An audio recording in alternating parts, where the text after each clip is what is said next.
grabado por Silvia Martínez para Despertar es Audiolibros.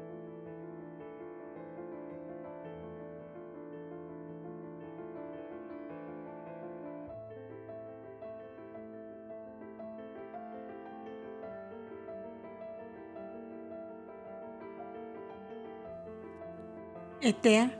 Nunmaki, La Paz. Al día siguiente salieron mensajeros en 3 distintas direcciones, hacia La Paz, hacia Nunmaki y el país de Etea, para establecer la solidaridad y la unión con aquellos 3 grandes centros de poblaciones de la Alianza, donde residían todos los amores humanos de Asaj, como decía Vladico, cuyo desbordamiento de felicidad parecía obligarlo a cantar en todos los tonos que amaba y era amado de Asaj. Y nosotros, siguiendo a los mensajeros, llegaremos también con ellos a visitar de nuevo aquellos parajes donde, irradiando desde las almas de los Cobdas, la sabiduría y el amor continuaban encendiendo los fuegos hogareños plenos de vida y calor, de suavidad y de paz para todos aquellos que, dóciles a la gran doctrina de fraternidad humana, iban anulando en sí mismos las tiranías del egoísmo. Shiva, a la llegada de Abel y su hija Elia, había tenido una gran reacción que aún le permitió abandonar el lecho en días y horas determinados, en que las circunstancias del clima, de la atmósfera y de las corrientes espirituales le permitían poner en acción las últimas energías de su organismo agotado. 4 lunas habían pasado desde que Abel y Elia se separaron de su hermana Mavi, dejándola cautiva, abrumada de dolor entre el pueblo circasiano. Y aun cuando las corrientes telepáticas se habían mantenido sin interrupciones notables, una vaga inquietud sacudía a veces el alma de Shiva y Elia por causa de la cautiva. Las graves alteraciones psíquicas que habían sufrido los Cobdas que acompañaban a Mavi, igualmente que aquellos que se encontraban en torno de Shiva casi moribunda, debieron necesariamente causar algunos paréntesis más o menos largos, por lo cual todos deseaban noticias dentro del plano físico en que todos actuaban. Y los mensajeros de Vladico iban a satisfacer ese gran anhelo común. Los Cobdas, como infatigables cultivadores del espíritu humano, jamás descuidaban la activa vida extraterrestre que lleva, aún en la materia, todo ser consciente de sus elevados y nobles destinos como seres afiliados a una grande alianza redentora. Y así, cuando se enviaban mensajeros, iban estos cargados de los diarios relatos psicográficos que los sensitivos escribientes o hipnóticos habían recogido del plano astral, a los efectos de comprobaciones y control necesario de las facultades supranormales que trataban de desarrollar en ellos al más alto grado que es posible en las condiciones de vida terrestre. Y los mensajeros de Vladico fueron portadores de todo lo que durante aquellas 4 lunas habían grabado en sus cartapacios de telas enceradas los Cobdas que residían entre el pueblo circasiano como acompañantes de la joven cautiva. Solo ella no había grabado ni un signo en su carpeta. Si bien algunos momentos de hipnosis le habían permitido sentir a veces el suave fluvio de sus alianzas espirituales de siglos, sobre todo de parte de Abel, Boindra, Elia y Ada, con quienes tenía profundas afinidades. Y siguiendo en primer término al mensajero que partió al país de Nunmaki, nos encontramos con su capital engalanada como para las grandes solemnidades. Shiva no quería partir del plano físico sin dejar a su pueblo asegurado en la paz y el bienestar para mucho tiempo. Elia Mavi, su esposo, era casi un extranjero en aquella tierra donde llegara en su niñez y por donde había pasado sin dejar rastro y sin ser conocido en ninguna forma. Razón era esta muy suficiente para que una vez desaparecida Shiva, aquellos antiguos invasores gomerianos que habían sido azote de este pueblo durante tantos años, intentaran nuevamente apoderarse de él para reducirlo otra vez a la esclavitud y a la miseria. Y se aprovechó una tibia tarde serena en que Shiva asomada al ventanal delantero de su morada, pudo dejarse ver de la multitud apiñada en derredor suyo. Y Abel, que había sido presentado al pueblo como representante del Cobda Rey, jefe de la gran alianza del Éufrates y del Nilo, habló a la muchedumbre para manifestar las resoluciones tomadas por la amada Manshiva, cuya grave enfermedad les tenía pesarosos y llenos de incertidumbre. «Hermanos míos», dijo el hombre luz, «a mi llegada a esta tierra escuché gemidos, sollozos y vi reflejada la angustia en todos los semblantes y que de todos los labios surgía esta interrogación: ¿qué será de nosotros y nuestros hijos si muere la Susini Manshiva, que tan felices nos ha hecho desde su llegada a la tierra que la vio nacer? La ley eterna, a la que ella se unió para hacer vuestra felicidad, le ha permitido vivir hasta poderos dar una hija suya, alma de su alma y sangre de su sangre, para que continúe sus obras de amor y de consuelo junto a vosotros. Y esto no solo por ser su hija según las leyes físicas, sino porque la sabe animada de los mismos anhelos y sentimientos que ella tuvo junto a vosotros. Mas, como la ley de los pueblos de la alianza prohíbe a un caudillo o jefe de tribus erigirse en gobernante suyo sin contar con la aceptación y amor de su pueblo, yo os interrogo a vosotros en este instante solemne: ¿queréis por soberana y madre a la joven Elia, hija de Shiva y Elia Mavi, nieta de vuestro antiguo caudillo Aranzán? La queremos, porque tiene el mismo corazón de la madre y es la pequeña Manshiva. Resonó una gran voz y luego el vocerío de la muchedumbre que repetía las mismas palabras, agitando ramas de árboles, arrojando flores al ventanal, donde la pobre Shiva lloraba y reía abrazando a su hija, que fue llamada en ese instante, mientras Elia, Mavi y Abel, de pie a ambos lados de ellas, contemplaban con honda emoción aquel entusiasmo popular ante el cuadro conmovedor de la madre, cuya vida física se esfumaba por momentos, y de la hija que comenzaba la suya. Shiva reunió en un supremo esfuerzo las pocas energías que le quedaban y dijo a su pueblo: «Tanto os he amado que os dejo al partir el más precioso legado que os puedo dar, mi hija, que será para vosotros como si yo hubiera rejuvenecido para haceros felices por largo tiempo más. Prometedme que la amaréis como a mí me habéis amado y que os sentiréis hijos suyos, dispuestos a sacrificaros por su felicidad como ella lo está de sacrificarse por la vuestra». Las mujeres comenzaron a llorar a grandes sollozos, mientras los hombres llenaban el ambiente con sus aclamaciones y sus promesas. «Amaremos a la pequeña Shiva como os amamos a vos, Suisine Man, dulce y buena como el pan y la miel. Desde vuestro paraíso veréis que vuestro pueblo os cumple su juramento». Y durante largo espacio de tiempo continuó el clamoreo, haciendo llorar a Shiva y a su hija, en las cuales se reavivaba la certeza de que pocos días tenían para estar juntas. Sin poder ya continuar hablando por la profunda emoción que le embargaba, Shiva se desprendió su diadema y velo blanco de reina Cobda, y ayudada por su esposo y Abel, los colocó sobre la cabeza inclinada de su hija, cuyo rostro juvenil, embellecido por la emoción, la asemejaba a esas transparentes figuras alegóricas que esbozaban los artistas de la antigüedad para representar la tristeza de los pueblos junto a la tumba de sus héroes. El pueblo vio entonces que otro velo blanco cubría la cabeza de Shiva, su cabellera suelta,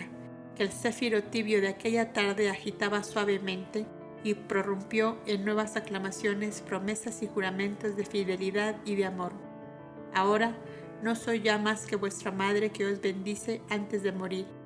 y extendió sus manos pálidas como azucenas mustias sobre el pueblo que había hecho feliz con sus sacrificios y su abnegación. La multitud no pudo contenerse más y cayó de rodillas llorando amargamente mientras se oía la voz temblorosa de Shiva que decía: «Que el Altísimo Dios que gobierna los mundos y los seres y alienta en todas las cosas, os dé con abundancia los dones de la tierra y más que todo su paz y su amor por siglos de los siglos». Elia Abrió sus brazos significando que abrazaba a su pueblo según era la costumbre en aquellos países y recibió una lluvia de ramilletes y coronas de flores que le arrojaban las doncellas desde lo alto de los elefantes blancos que hacían guardia de honor a ambos lados del ventanal. La enferma, que había agotado todas sus fuerzas, cayó desfallecida en los brazos de su esposo, que la condujo a su lecho. Las cortinas del ventanal se cerraron y el pueblo empezó a disolverse, llevando en el alma una doble emoción: la partida de la Sri-Siniman, de la Divina Madre, y la llegada de la pequeña Shiva, a la cual denominaron desde aquella hora Man Ina, que significaba madrecita o madre pequeña. 10 días después se esfumaba la vida física de Shiva como un suspiro perdido en el espacio, como suave resonancia de un canto que se desvanece en la inmensidad, como el efluvio de un beso que continuara en imperceptibles vibraciones de serenidad y de amor. La muerte se produjo pasada la medianoche, motivo que ayudó a que sus alianzas espirituales que se hallaban encarnadas acudieran a la evocación de su amor, cuando, sintiéndose ya morir, tuvo fuerzas para llamar: Mavi, Iber, hijos amados de mi corazón, Poindra, dulce y santo rey Kobda de mis días de tempestad y de dolor, reina Ada, Evana, Adamu, Aldis, hermanas mías de la paz, que curasteis las heridas de la Shiva desventurada, mendiga, sola en el mundo, que llegó a vosotros en un día lejano. Sed conmigo en esta hora en que la eterna ley me concede el descanso, la paz y el amor. Yo os amaré por toda la eternidad. El último beso de Eli arrodillada junto al lecho y las manos de Eli a Mavi, secándole la frente, ¿fueron acaso las postreras sensaciones físicas de la moribunda, que abrió sus ojos a la llegada de Abel, llamado en tal instante? Se acercó para decirle: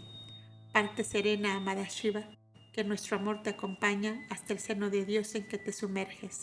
Eterno amor, piedad infinita, recibe en ti esta chispa de ti mismo, que después de la dura jornada busca el sosiego y la paz. Una suave corriente de amor y de dulzura y de íntimo gozo se extendió por el ambiente, haciendo comprender a los más sensitivos que las alianzas espirituales de Shiva, encarnadas y desencarnadas, habían acudido para acompañarla a franquear el dintel de la gran portada hacia la inmensidad infinita. Ella sonreía mirando hacia la techumbre de la habitación, como si bellas imágenes le sonrieran a su vez. Hizo un leve esfuerzo por levantar hacia allí sus brazos, que cayeron lacios sobre el lecho al mismo tiempo que un hondo suspiro, el postrero ya, se exhaló de sus labios. Así terminó aquella vida física de este ser, cuyos caminos de evolución estuvieron siempre marcados por los dolores morales más íntimos y por la dulce piedad que aún en medio de grandes amarguras supo dar a los seres que la rodeaban.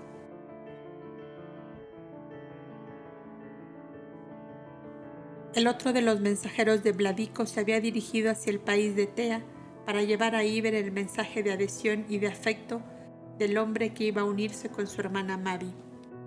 Largas y detalladas escrituras en papiros daban noticia al hermano de las vicisitudes que había pasado la joven Kobda y sus acompañantes desde que ella fue retenida por el caudillo. Jobed se había ocupado de ir anotando día por día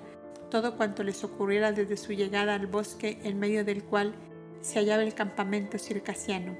y Mavi había añadido esta breve postdata final: hermano mío, después de que hayáis leído el relato de los acontecimientos realizados aquí, me diréis si es que encontráis los pasos de mi ley marcándome esta ruta, o si es solo una emboscada del mal para entorpecer nuestros caminos. Vladico ha realizado cuanto puede hacer un hombre que ama para conquistar el amor de la amada, y si bien es verdad que solo a medias estoy conquistada, paréceme que el gusto o disgusto de los que yo amo producirán la decisión final. Hay 3 lunas de plazo, que la luz de la divina sabiduría sea con nosotros, Mavi. Eran los mensajeros elegidos para las misiones de importancia hombres de la absoluta confianza del jefe de un pueblo bajo el punto de vista de su lealtad y de su capacidad para representar a su caudillo ante un pueblo extranjero. Y los 3 mensajeros de Vladico habían sido elegidos por los caudas de entre los 100 hombres llamados coraforcas, que se tenían de antemano escogidos para los grandes viajes. Coraforcas en aquella lengua significaba más o menos esto: corredor fuerte. El grupo o cuerpo de los coraforcas estaba pues compuesto de hombres ampliamente conocedores de todos los caminos, de las formas de locomoción, de los peligros y dificultades de algunas travesías, y tenían además ciertos principios de las lenguas más vulgarizadas en la época. En todos los pueblos de la antigüedad, los emisarios o mensajeros formaron como una clase social, una casta, una profesión, para lo cual los más antiguos, aunque se sentían ya sin fuerzas, preparaban un sucesor. Debían ser hombres de gran responsabilidad moral y material, y según la misión, fuera de mayor o menor importancia, el mensajero dejaba a su caudillo o soberano, su propia familia y sus bienes en rehén o garantía, como diríamos hoy, para que si él no cumplía como era debido, su familia pasaba a ser esclava de aquel y todos sus bienes iban al erario público. Como es de suponer, esta costumbre originaba también muchos abusos, tanto de parte de los príncipes como de los mismos mensajeros. Quería un caudillo apoderarse de la esposa o de una hija de un mensajero, o también de sus bienes, y esto sin que apareciera ante el pueblo la más leve señal de injusticia o arbitrariedad. Preparaba una emboscada al emisario que o perdía la vida y el mensaje, o era vendido a los piratas como esclavo y transportado a lejanos países de donde nunca volvía. Y el mensajero a su vez realizaba a espaldas de su jefe pingües negocios en el mayor secreto, sirviendo de espía a distintos caudillos o de agente a los grandes piratas que tenían sus madrigueras subterráneas a la costa de los mares. Y la sabiduría y prudencia de los caudas reglamentó estas costumbres de forma que los mensajeros en todos los pueblos de la alianza no pudieran causar daños a su jefe ni recibirlos de él. Esta aclaración ha venido para hacer comprender al lector el esmero con que los caudas, compañeros de Mavi, habían elegido los 3 emisarios, cada uno de los cuales llevaba consigo un breve grabado que decía: «Confiad en él porque es hombre justo». Y al pie el sellito con que los caudas refrendaban todo documento que emanaba de ellos, el cordero parado sobre un libro, símbolo de la bondad y la sabiduría. El emisario que llegó al país de Tea fue llevado por Selimán a visitar las obras más importantes que realizaban en bien de sus pueblos, para que llevara exacta noticia a sus hermanos los caudas, que entre el pueblo circasiano comenzaban recién el grandioso apostolado de la fraternidad y del amor. Siguiendo pues al emisario, observaremos también nosotros lo que ocurría en aquel país, que nos fue tan familiar en los comienzos de este relato. Iber estaba convaleciente de una herida en la espalda que le había alcanzado el pulmón derecho. Recordará el lector que en Monte Casón se albergaba la joven viuda del Cherú de Tracia, a la espera de que el Tidalá, rey de todos los pueblos de la alianza, le hiciera justicia, o sea que pusiera a ella y a su hijo en posesión de sus dominios, mientras Boindra hacía tramitar una alianza pacifista y conciliadora entre los distintos bandos que se desplazaban como fieras hambrientas en Tracia. Pasó bastante tiempo, o sea lo suficiente para que la joven viuda olvidase al Cherú asesinado y se sintiera atraída por un nuevo amor. La anciana Elisa comenzó a sentir que sus fuerzas físicas decaían, razón que obligaba a Iber a visitarla con mucha frecuencia, tratando de convencerla que tenía ya merecido el glorioso nombre del libro vivo y que debía partir para Negadá, donde todos sabían que se hallaba su alma gemela, su gran hermano, Adonai el Parajome, que hemos conocido al lado de Abel el hombre luz y de Marván el tempestuoso caudillo de Actinón. Lubina, la gran auxiliar de Elisa, estaba ya en condiciones de reemplazarla y solo se esperaba la llegada de un velero que debía llegar de un momento a otro, trayendo desde Negadá un refuerzo de 10 mujeres caudas más para ayudarlas en la ardua misión de instructoras de berecinas y de siervas, Iber había pedido también algunos cobdas para auxiliar a Selimán en la atención de los ancianos y de los enfermos que aumentaban día a día. La cherúa de Tracia, muy joven y muy bella, se creía pues con todos los derechos a ser amada por cualquier príncipe o caudillo de la tierra, y encontró muy natural y muy lógico enamorarse de Iber, el joven cobda que por elección de Liser y de los ancianos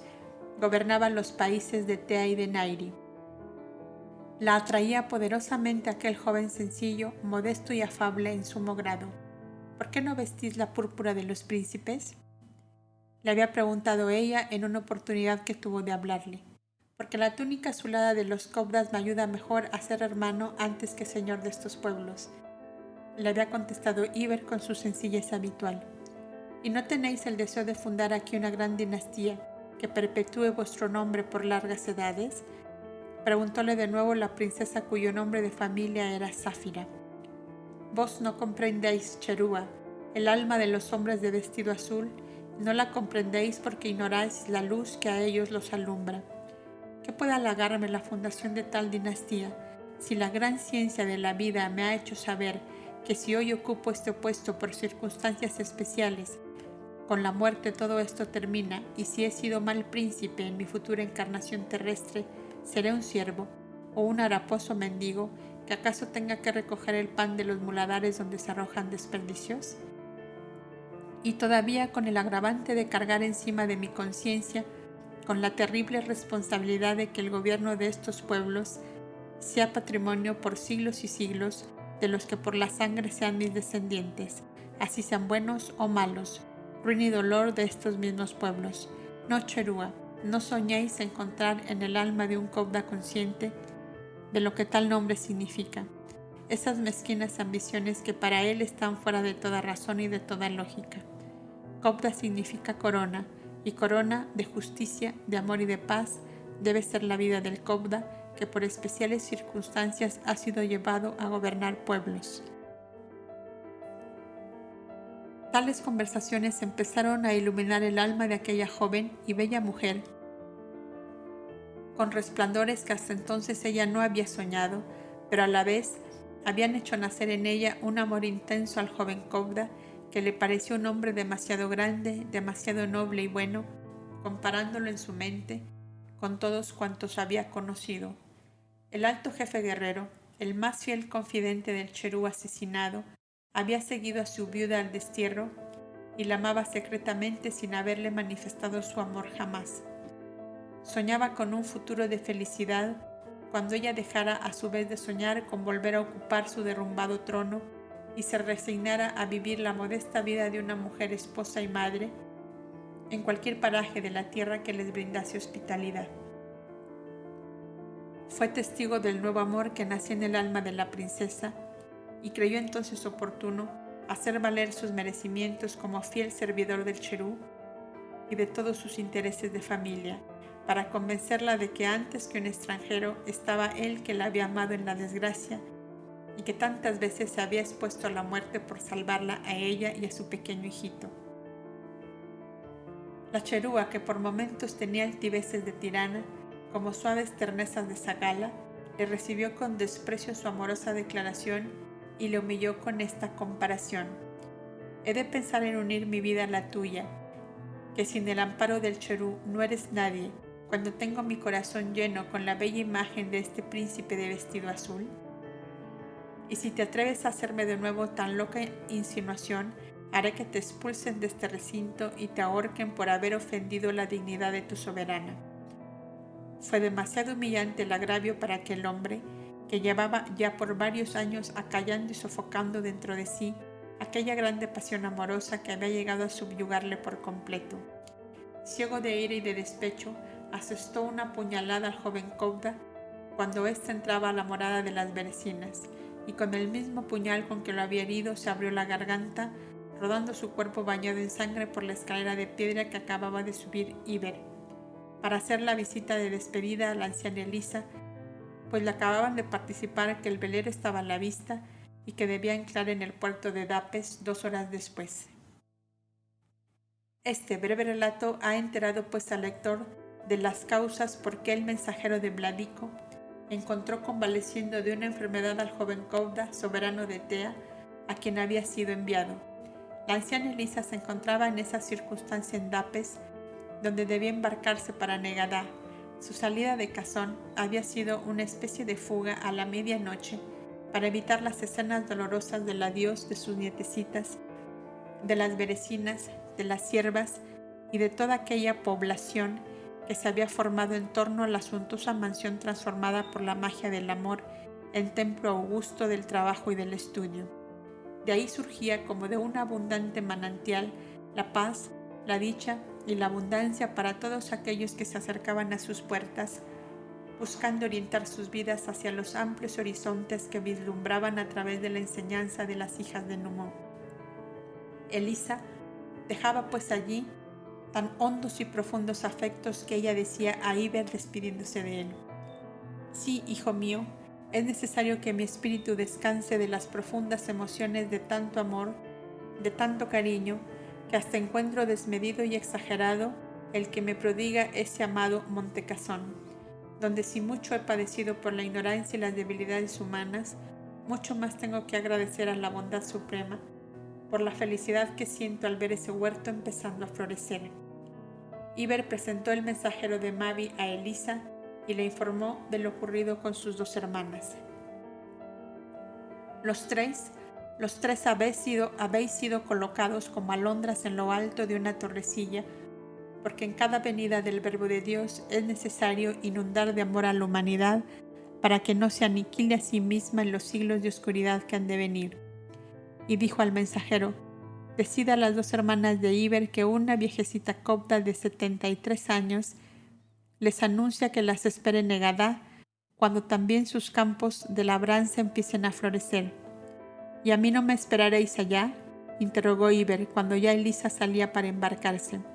A ti más pronto que a ellas, pues cuando tomes por esposa a la niña de las rosas blancas, ¿no darás un vuelo con ella desde La Paz hasta el otro lado del mar? Dios lo dirá, contestó gravemente el Cobda, como si tal pensamiento lo hubiese sumido de pronto en una oscuridad que le espantaba. Selimán y otros Cobdas acompañaron a Elisa y 4 siervas que la seguían para vestir la túnica azulada en el viejo santuario de Negadá.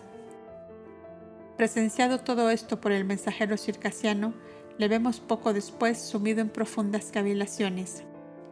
¿Qué tenéis?, le preguntaba Iber, viéndole silencioso a su lado. Me encuentro desorientado en mi pensar, le contestó. Entre mi pueblo estábamos todos convencidos de que vuestra hermana es la encarnación de Asaj, la divinidad protectora de nuestra raza desde hace siglos. ¿Y eso os turba la paz? Y aquí he venido a conocer a esta anciana que acaba de partir y cuyas obras me hacen pensar si también será Asaj y las otras mujeres de vestido azul que allí quedan haciendo iguales obras que ella y amando como ella, ¿no serán también Asaj que ilumina y guía a los hombres? ¿Cuál es entonces la verdadera Asaj si todas se le parecen?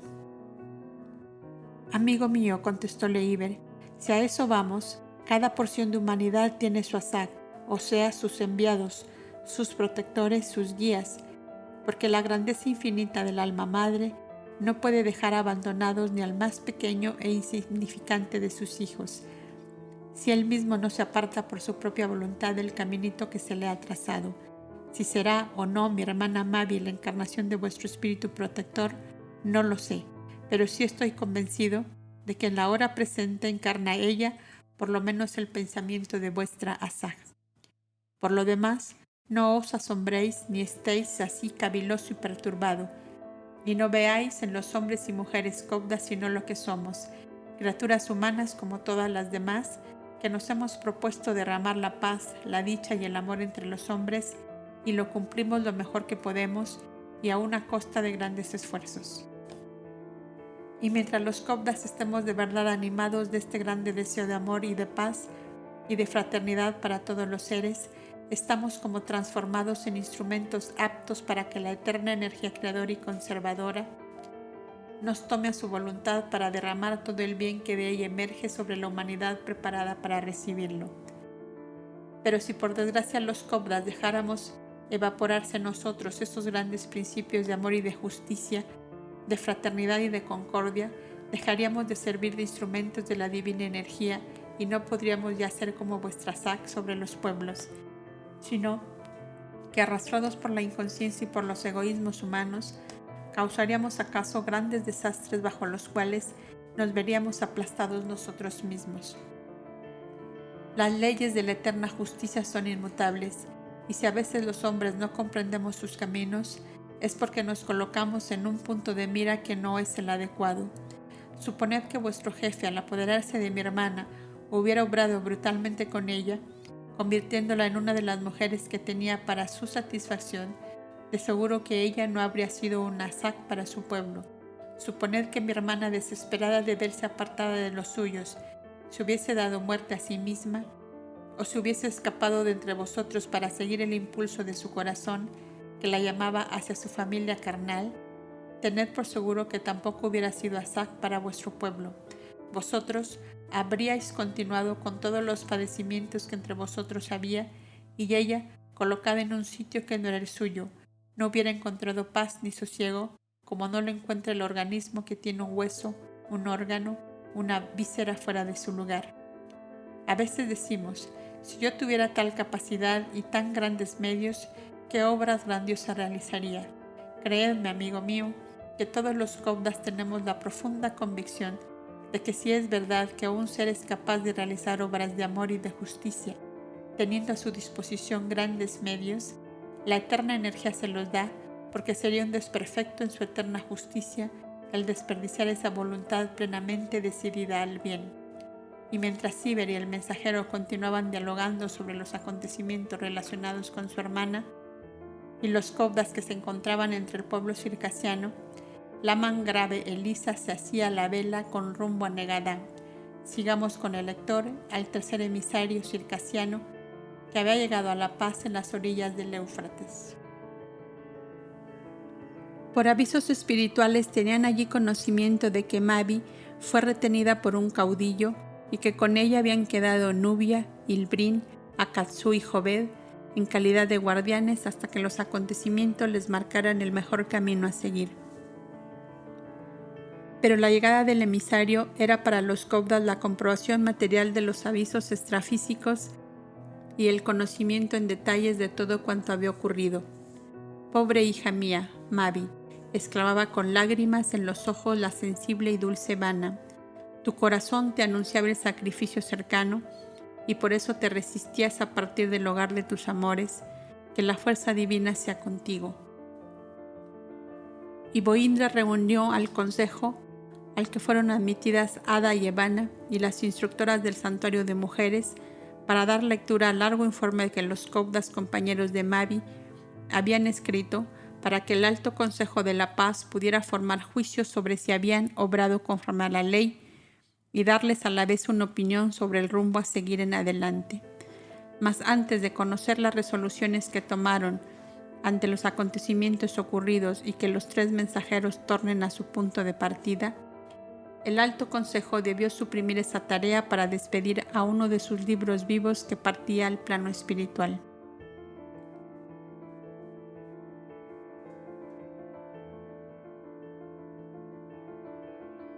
Cicedón de Trojade. No obstante la gran serenidad con que los Cobdas presenciaban la partida del plano físico o desencarnación de sus hermanos, la de Cicedón causó honda conmoción sobre todo en los Cobdas de edad madura, que por tantos años le habían tenido por compañero en las íntimas tragedias del espíritu y en el desenvolvimiento de su vida colectiva, como institución consagrada a ser nave salvadora de todos los naufragios humanos. Boindra la amaba tiernamente como a un hermano fiel que le hubiera visto nacer, pues cuando él llegó desde Otlana, desesperado, huyendo de su propio dolor íntimo y cruel, Cicedón era un Cobda joven y le fue asignado como vecino de habitación para consolarlo, arrancándolo poco a poco de su terrible estado de enervamiento y pesimismo. Habían vivido, sufrido y luchado juntos durante más de 60 años, contando el tiempo antes y después de la transmigración de Boindra, y bien comprenderá el lector que aquellas dos almas habían llegado a conocerse y comprenderse del modo más amplio y completo que puede darse. No había otro entre los Cobdas que durante tanto tiempo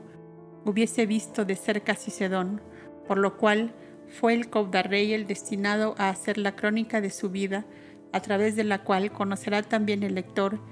quién era Cicedón, el parajome que aparece al comenzar este relato, el que compró a los piratas a Yojeban y Aldis y les decía al recibirles: «No os quiero esclavos serviles, sino discípulos decididos y fieles. Y porque sé que una dolorosa tragedia os ha traído a mi lado, os digo que sin el dolor ningún hombre se hace grande y que día llegará en que bendigáis vuestros dolores de la hora presente». Por sobre el hombro del Cobda Rey que escribe, leamos nosotros la vida humana terrestre de este ser que tan prominente lugar ocupó en aquella civilización. Era originario del mundo que los Cobdas llaman Arco de Oro, por su atmósfera amarillenta viva que brilla como oro bruñido en los abismos siderales, y vino a este planeta cuando se preparaba la primera encarnación mesiánica del guía que le fue asignado en el grandioso Consejo de las Inteligencias Superiores, para propender a la evolución de los mundos nuevos. Espíritu inquieto, audaz y analizador, ansioso en extremo de conocer y de inquirir, no estuvo permanentemente en esta tierra durante los largos milenios que han transcurrido, sino que por intervalos de una a otra vida terrestre tendía el vuelo hacia otros mundos y otros universos, razón por la cual sus encarnaciones fueron muy apartadas unas de otras y de larga duración, habiendo realizado algunas de más de un siglo con el mismo cuerpo físico.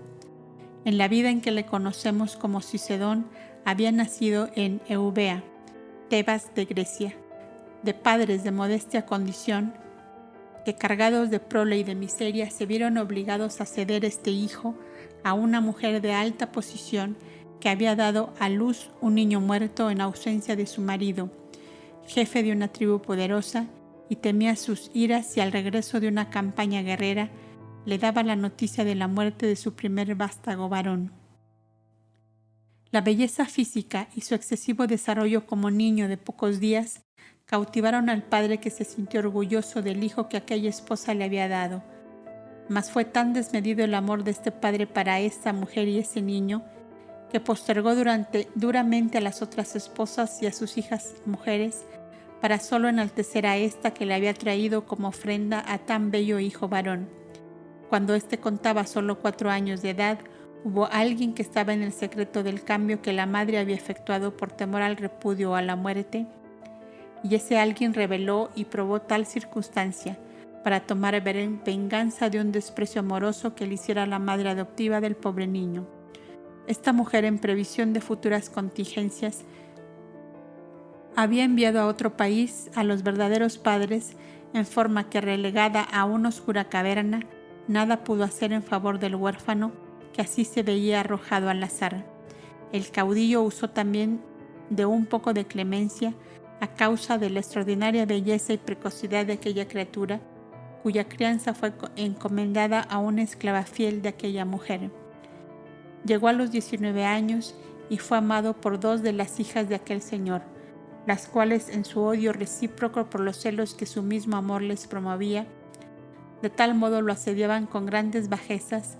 que él pidió a su tutor que le incorporase al cuerpo de remeros de sus barcos de transporte. Y en una travesía del mar grande, su embarcación chocó con un arrecife y fue salvada parte de la tripulación por los Cobdas peregrinos que constantemente vigilaban las costas del mar. Así llegó Cicedón al santuario de Negadá, donde le conoció el lector años después, cuando sus tempestades íntimas se habían calmado y pudo ser un hombre faro para sus otros hermanos. Mas, antes de llegar al oasis iluminado de perenne arrebol, que es la suave serenidad del espíritu que ha luchado consigo mismo y se ha vencido, tremendas borrascas de dolor le habían sacudido íntimamente. Cuando los Cobdas peregrinos le salvaron del naufragio, le conducían a uno de sus refugios en las costas del mar. Encontraron en una caverna 3 seres abandonados y perseguidos de los hombres. Eran un hombre de edad madura, una jovencita y un niño de 10 años, cuyas vestiduras desgarradas denotaban que un buen lapso de tiempo le retenía allí sin auxilios de ninguna especie. La joven y el niño apenas si podían andar por sus pies a causa de las heridas abiertas en ellos por el continuo caminar descalzos entre rocas y zarzales en busca de moluscos o de pesca o de caza de animalillos salvajes para alimentarse. Después de reanimarlos con los jarabes y gelatinas concentradas que los cobdas peregrinos portaban sobre sus hombros con este fin, continuaron su camino para la costa del mar, sosteniendo entre todos a la joven y al niño que desfallecía de extenuación y de cansancio. Aún faltaba 1 milla más o menos para llegar al refugio más cercano, cuando la joven muchacha cayó al suelo como un cuerpo sin vida, lo cual obligó al padre y al joven Cicedón a formar una silla de manos con sus brazos enlazados para conducirla. No obstante su mísera vestidura, sus cabellos desordenados y el agotamiento que la consumía, aún se podía encontrar en ella los encantos físicos de las mujeres de su raza. Eran del país de Adalís, suaves, dulces y tranquilas. Había sido el padre jefe de una tribu insurreccionada por extranjeros que la amarraron en el fondo de una caverna, a donde le siguió ocultamente su hija acompañada del más pequeñín de los hermanos, pues los otros habían perecido en la lucha. La madre había desaparecido en medio del desorden y juzgaban que había sido destinada como esclava al servicio de los nuevos amos. El lector podrá adivinar el género de dolor que amargaba pues a aquellos seres. Llegados al refugio, escondido entre un laberinto de montañas, los cobdas se consagraban a curar de cuerpo y de espíritu a sus protegidos. La pobre joven y el niño comenzaron a reaccionar, mientras esperaban la llegada de algunos de los barcos que cada luna salían de Negadá, recogiendo a los salvados y conduciendo provisiones, medicinas y ropas. Se estableció, como es natural, una intimidad familiar entre Cicedón y la pobre joven encontrada en la caverna. El uno tenía 19 años y ella solo 16, y el padre y los cobdas vieron sin asombro que llegasen a amarse. Ambos: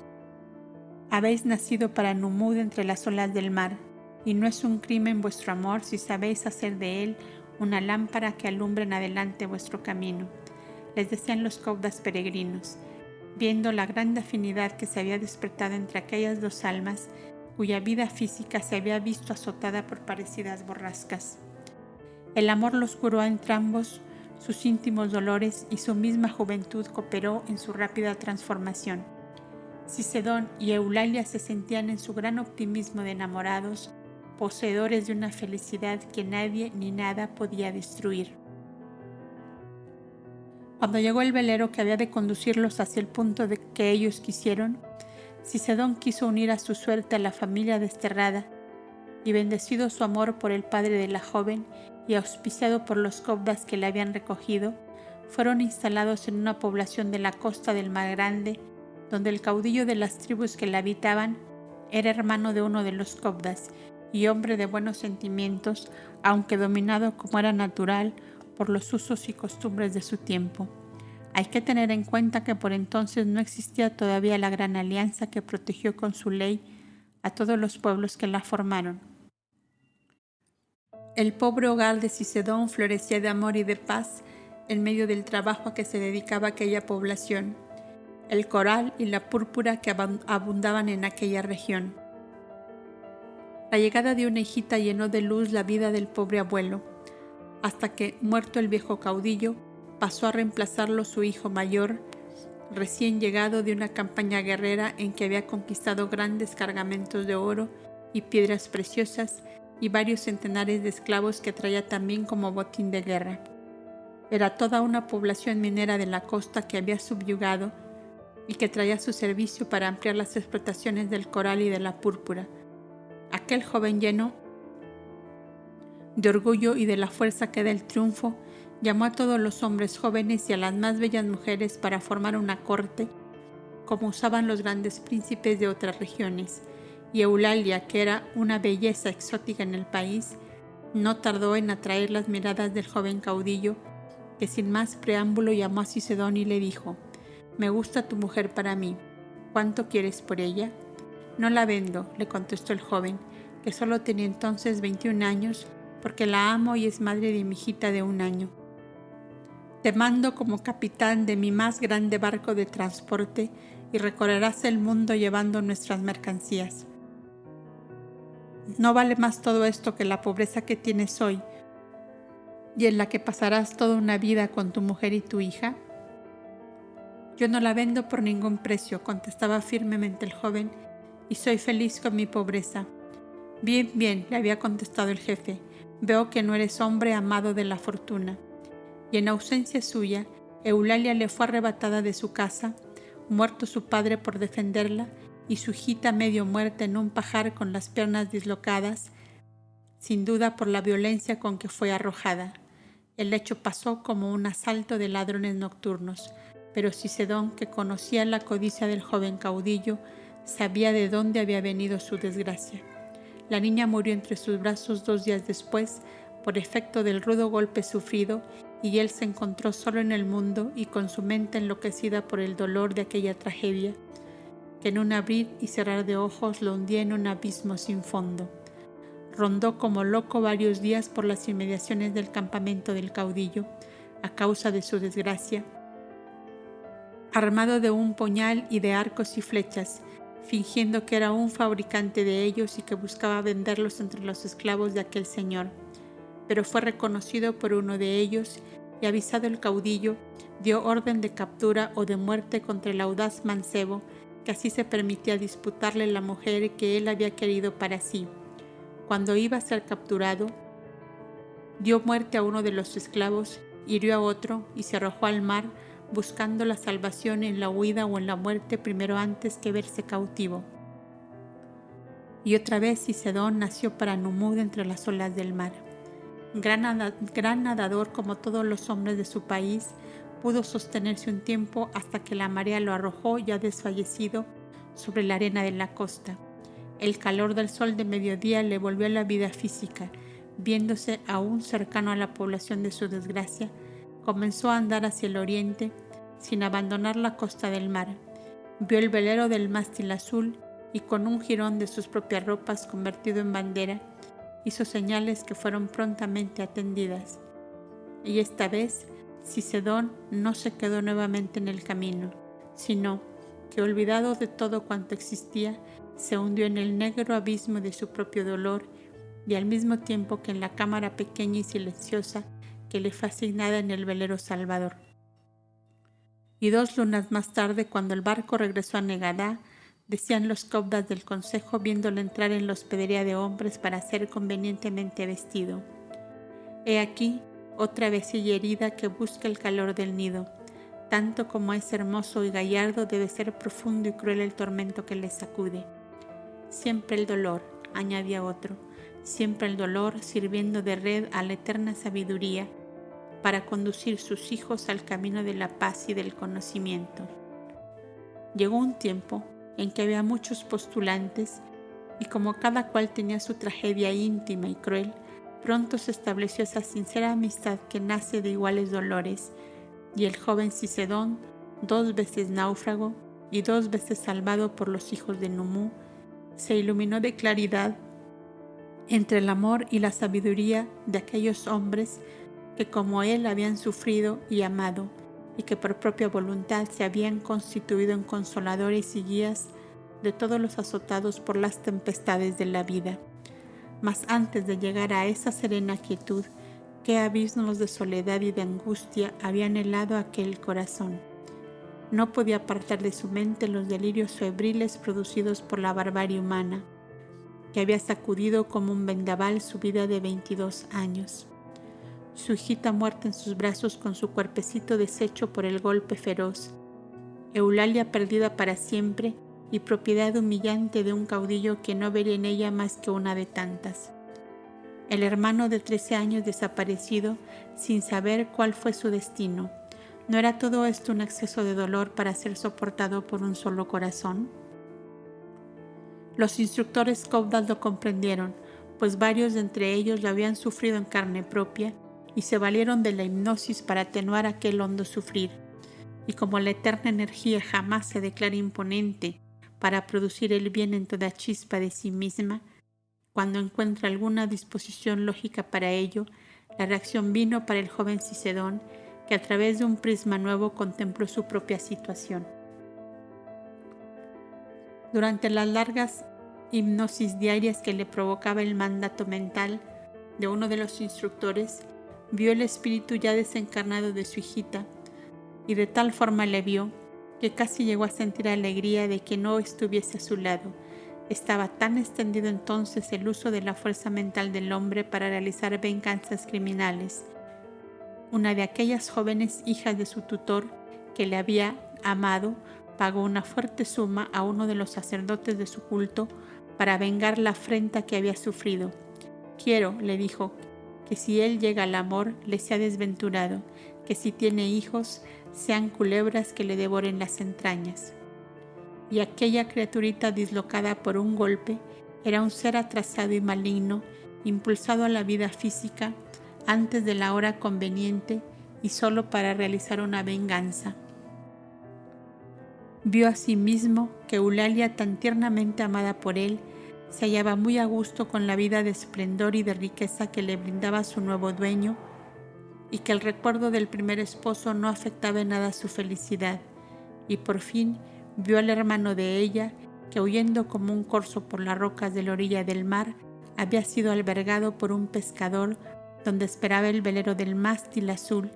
que ya le había recogido en otra oportunidad. Iré contigo, Cicedón, hermano mío.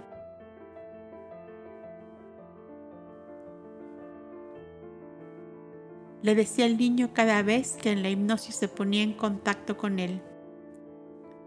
Aquel niño era nuestro Cobda Saín,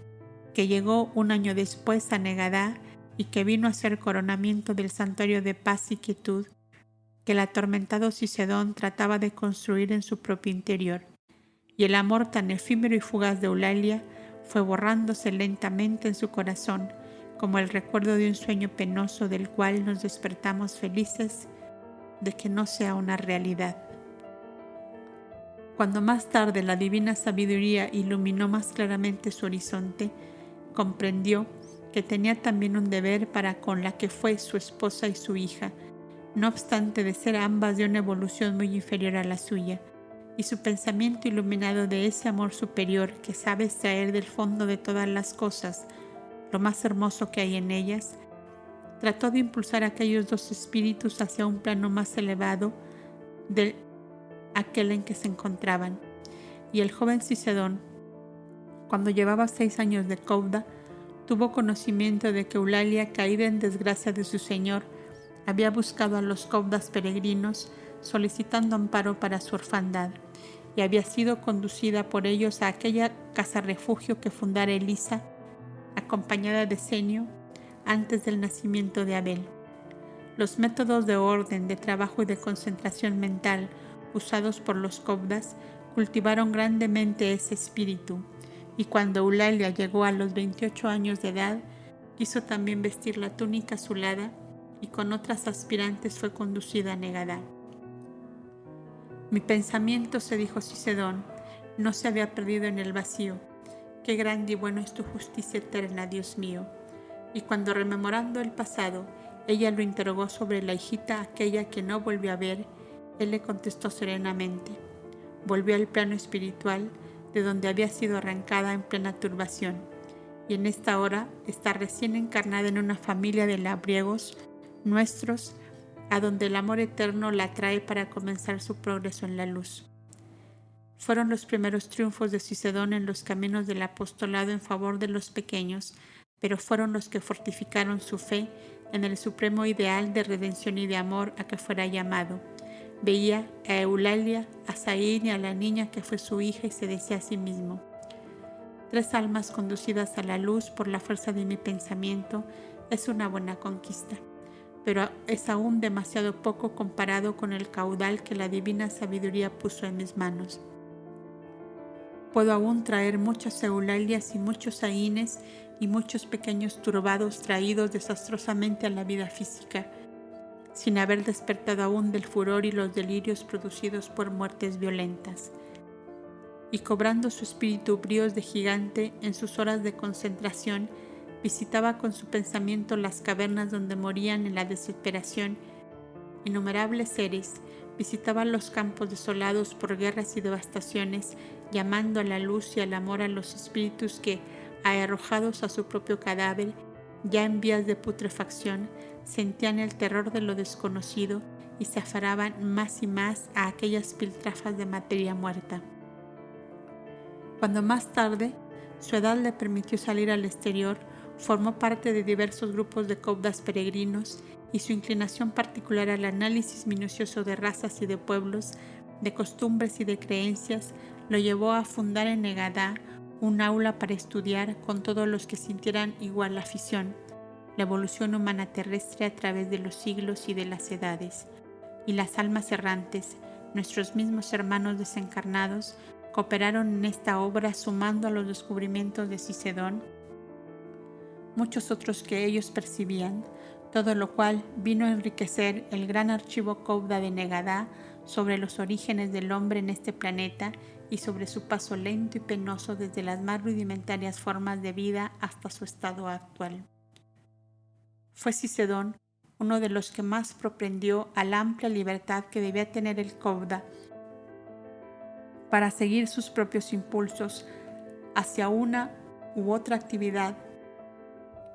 y desde que él fue llevado al seno del Alto Consejo, se delinearon con más perfección las agrupaciones según los estudios y actividades a que habían de dedicarse. La astronomía, la geografía, la geología tuvieron sus grandes cultores, lo mismo que la botánica, la mineralogía y la química. Y junto a las ciencias florecieron las artes, y los pintores, los escultores y los músicos se vieron poderosamente alentados para fomentar en sí mismos sus aficiones y sus entusiasmos. El lema de Cicedón era que salga el alma al exterior, o sea, que el yo superior de cada ser se exteriorice en sus obras, lo cual ayuda al progreso material y a la evolución espiritual. Si de los grandes sacrificios de nuestros padres y fundadores, decía él, hemos recogido el bienestar material y la paz y abundancia que tenemos, es justo que les rindamos esta bella compensación de nuestra capacidad mental y física para realizar toda obra de bien y de adelanto. Ellos hicieron su parte en extremo dolorosa y pesada de preparar la tierra para nuestra siembra. Somos responsables de las fatigas y dolores de ellos inutilizadas por nuestra inercia, y somos responsables de nuestros propios talentos y capacidades inutilizados a veces por la falta de tino para orientarlos en el sentido conveniente. Y las inscripciones se multiplicaron en todos los pórticos, columnatas, pasillos, corredores y patios para avivar constantemente la llama de los entusiasmos individuales y colectivos. Cada abejita su tarea. Exterioriza tu alma en tus obras. Del mar de la inconsciencia extrae las blancas perlas y adórnate con ellas. Tu tesoro interior no es para ti solo. Si no utilizas el agua de tu manantial, irá a perderse en los pantanos. Si tu luz no alumbra a nadie, tú mismo quedarás a oscuras. El alma verdaderamente grande es aquella que hace con perfección hasta las más pequeñas cosas. Cobda labrador, piensa en que elaboras el pan con que alimentas a tus hermanos. Cobda pintor, piensa en poblar de bellas imágenes la mente de tus hermanos. Cobda poeta y músico, piensa en elevar hacia Dios las almas de tus hermanos. Cobda historiador, astrónomo, arqueólogo, geógrafo, piensa en iluminar con la verdad el alma de tus hermanos. Cobda pastor, piensa que la medida del cultivo y amor que das a tus bestias de hoy es la que marcará en lo futuro su capacidad de seguirte cuando ellas sean humanidad y tú seas su instructor. Cobda médico, Cobda distribuidor, pon todo tu amor en tus medicinas y alimentos que distribuyes y sus efectos benéficos serán centuplicados. Y cuando Cicedón fue elegido para Jome, después de llevar 12 años de actuar en el Alto Consejo, fue para decir a todos los Cobdas reunidos en Asamblea General, que vuestro amor fraterno me ayude a ser justo y fiel seguidor del pensamiento divino.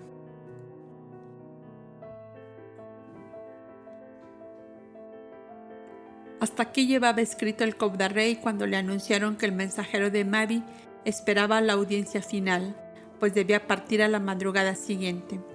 Ya la familia estaba reunida con el alto consejo del santuario de mujeres cobdas en el pabellón de la reina,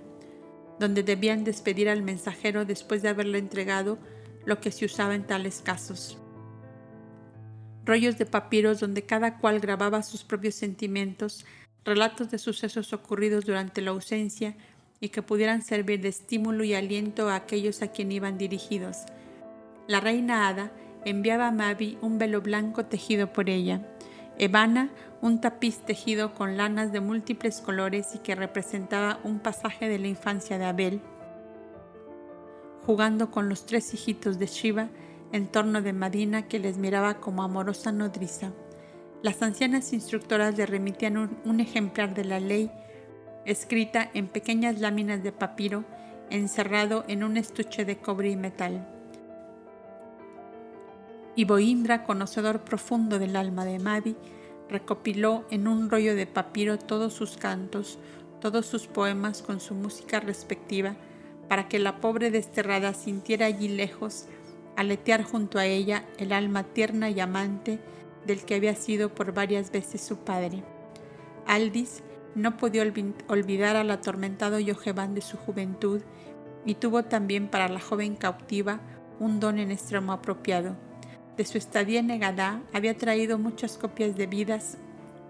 de diversos espíritus, y muy en particular de sus más íntimos, como Milcha, Yojeban, Adamu, Evanna, etc.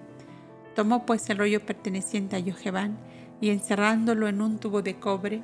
lo añadió a los dones que debía llevar el mensajero, y jovialmente decía a los demás: así se enterará Yojeban de por qué se encuentra cautivo y desterrado. Y el Cobdarrey en su mensaje escrito le hacía la promesa de visitarla en el día de su desposorio si postergaban 2 lunas más la fecha, para que coincidiera con el tiempo en que debía él encontrarse con el gran caudillo del norte,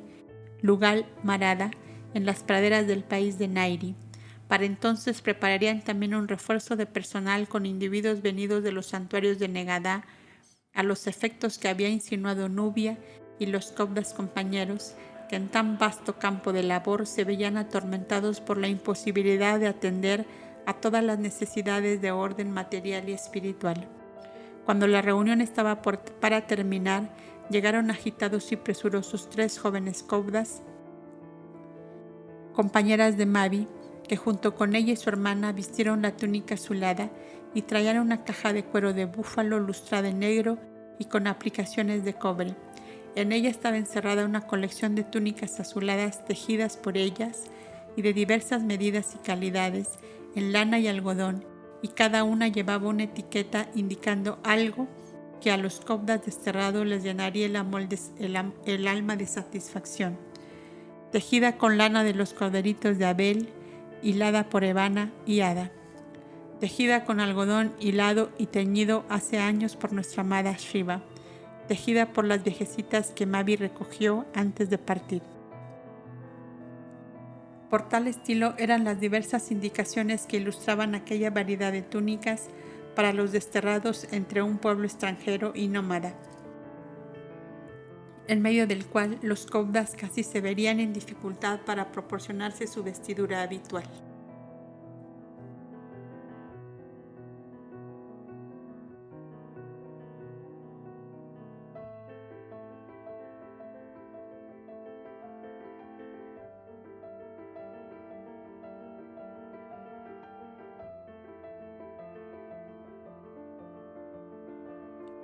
La tribu de Asaj. ¿Quién era Asaj? Era un espíritu originario de Urano que se encontró en el planeta Tierra en viaje astral de exploración astronómica.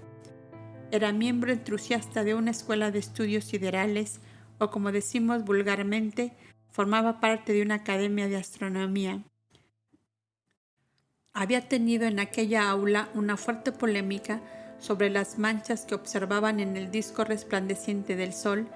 y deseoso Asaj de aportar el más acertado dictamen, y conocedor de las facultades del espíritu para alejarse de su cuerpo e ir hacia determinados sitios, se propuso hacer ensayos que después de mucho tiempo le dieron resultado. Estaba en el último periodo del largo invierno de su planeta, que aparecía cubierto de nieve, con la cual luchaban los habitantes para evitar las consecuencias de los grandes desmoronamientos que lógicamente ocurren, causando pérdidas de vidas y catástrofes sin cuenta. Asak dejó su cuerpo dormido en su propio observatorio y, ayudado por psíquicos experimentados, tendió su vuelo hacia el astro soberano de nuestro sistema para averiguar si podía la naturaleza de sus manchas. Su sorpresa fue enorme al cerciorarse por el acercamiento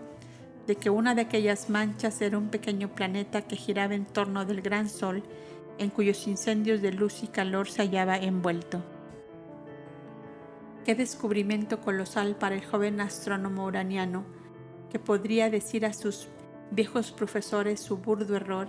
al calificar de mancha solar a todo un mundo poblado de seres de toda especie y aún de seres inteligentes capaces de pensar, de amar y de comprender. Pero he aquí que su vanidad no debía quedar satisfecha por obra y gracia de un enorme bloque de nieve que se desplomó sobre su casa, en la cual habitaba solo con su anciana madre, la cual fue aportada de exprofeso por el hijo, a los fines de que ningún ruido perturbase su sueño, aun cuando éste se prolongase más de lo normal. Sin duda, el ruido espantoso causado por la helada mole al caer sobre la vivienda le produjo la muerte instantánea.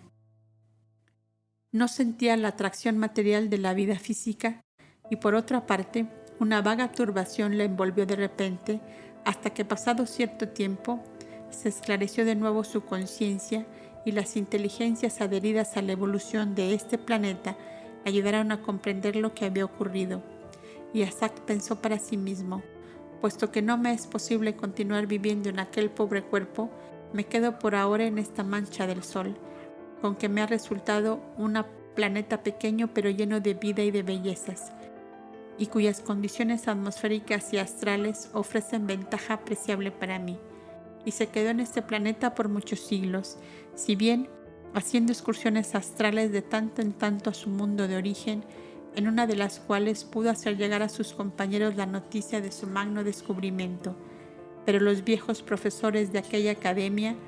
eran como muchos de los sabios de esta tierra, no aceptaban mensajes de los muertos cuya realidad científica no podían por entonces comprobar. Profundamente herido, Asak, en su amor propio por aquella negación a priori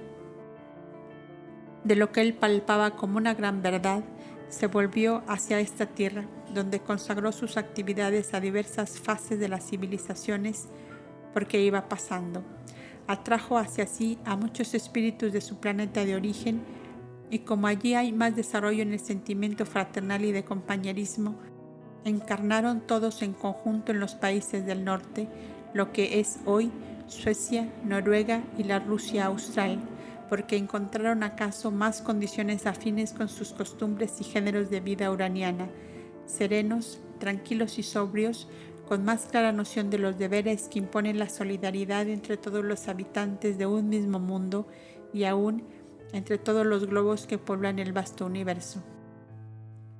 Tal era el genio tutelar del pueblo circasiano, en medio del cual se encontraron los Kovda sin haberlo buscado ni deseado, y esto ocurrió por vinculación astral y remota con Joved, que no solo era de esa raza y de esas regiones, sino que era también uraniano, de los atraídos por Asak al globo terrestre. Y como todos eran seres ya con marcados impulsos hacia el bien y la justicia, al encontrarse en este planeta por lógica natural, buscaron unirse a las falanges de espíritus conscientes de la eterna verdad, y he aquí el camino por donde se encontraron con los seguidores del hombre luz, del guía instructor de esta humanidad. Asak conocía pues desde tiempos remotos, o sea,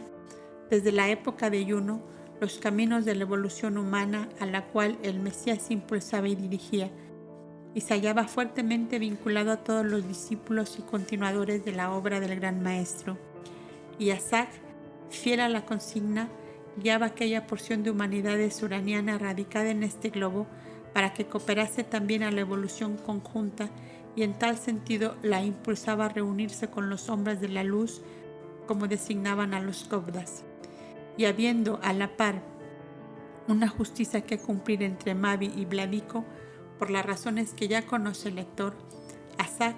quiso valerse del impetuoso y ardiente amor de un venusino, Vladico, para poner en contacto a los hijos de Numu con su raza protegida, semejantes en el sentir y en el pensar, los de Urano y los de Venus. Le vemos en este caso formar como una conjunta civilización, acercándose con esto a la gran solidaridad universal a que nos encaminamos, aunque con pasos demasiado lentos a nuestro parecer de habitantes de esta pequeña tierra, que todo lo queremos en una sola vida, por no decir en un solo día. Casi todos los espíritus que han elegido y adoptado como camino